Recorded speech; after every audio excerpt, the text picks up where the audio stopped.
Hai Sobat Ciko, selamat datang di Cipoda, Ciko Podcast 2A. Halo semuanya, selamat datang di podcast sejarah kita, di mana kita menggali kisah-kisah penting dalam sejarah Indonesia. Saya Nadifa Kaila Hamzah. Dan saya, Jovita Putri Kause. Di episode kali ini kita akan membahas salah satu konflik yang sangat signifikan di tanah Minangkabau, yaitu Perang Padri. Betul sekali, Perang Padri bukan hanya sekadar perang bersenjata, tetapi juga melibatkan pertarungan ideologi antara kaum Padri yang ingin menerapkan hukum Islam dan kaum adat yang ingin mempertahankan tradisi mereka. Ya, betul banget tuh. Dan konflik ini berlangsung di tahun 1803 hingga 1837, melibatkan berbagai tokoh penting seperti Imam Bonjol dan banyak lainnya.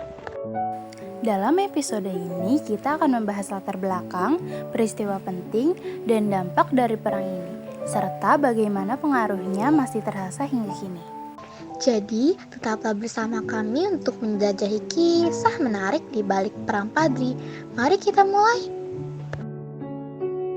Perang Padri adalah perang yang berlangsung di Sumatera Barat dan sekitarnya, terutama di kawasan Kerajaan Pagaruyung dari tahun 1803 hingga 1838. Bermula dari konflik internal masyarakat Minangkabau antara golongan adat dan golongan ulama. Perang ini akhirnya berubah menjadi perang melawan pemerintah kolonial Belanda.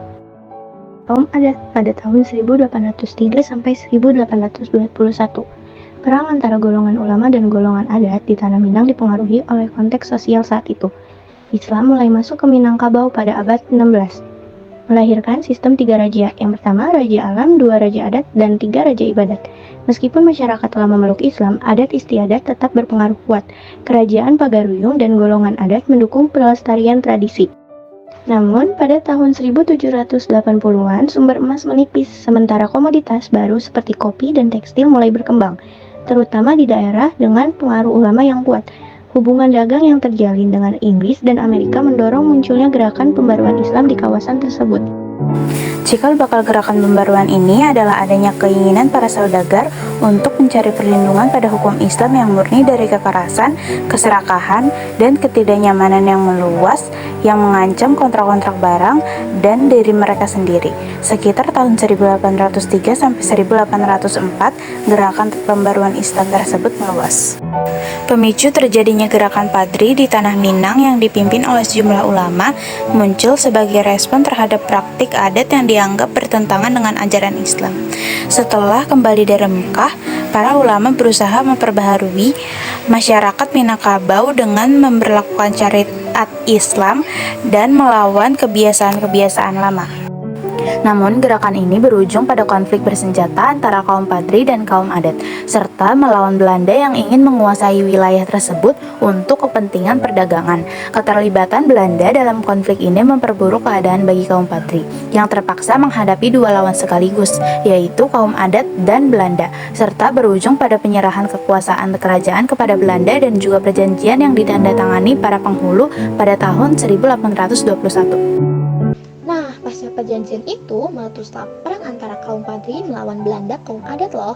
Di luar dugaan Belanda, ternyata kaum Padri memberikan perlawanan yang sangat sengit, yang dimana membuat Belanda mengalami kesulitan dan kegagalan-kegagalannya.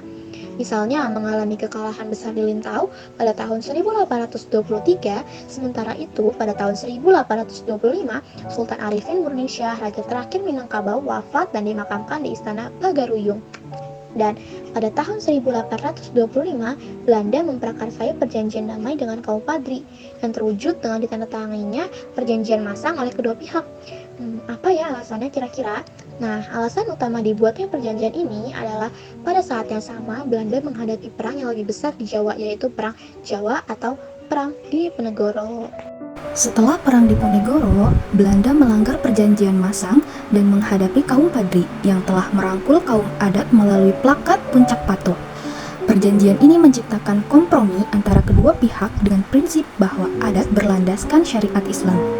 Belanda yang terdesak menghadapi dua lawan menerapkan strategi baru dengan menguasai jalur perdagangan dan membangun benteng untuk mempersempit gerakan kaum Padri. Meskipun Belanda berhasil menaklukkan beberapa daerah, termasuk Lintau, perlawanan kaum Padri tetap berlanjut. Pemerintah kolonial kemudian mengeluarkan plakat panjang yang berisi klaim bahwa mereka tidak berniat menguasai Minangkabau dan tidak akan mengenakan pajak, tetapi penduduk diwajibkan menanam kopi untuk memenuhi biaya pembangunan. Namun, pengumuman ini tidak menghentikan perlawanan. Gubernur Jenderal Van den Bosch pun terjun langsung ke lapangan, memerintahkan serangan ke Bonjol. Meskipun Belanda berusaha menyerang, taktik gerilya kaum Padri berhasil menggagalkan serangan tersebut dan merebut sebagian perlengkapan Belanda. Perlawanan masih terus berlangsung dengan sengit.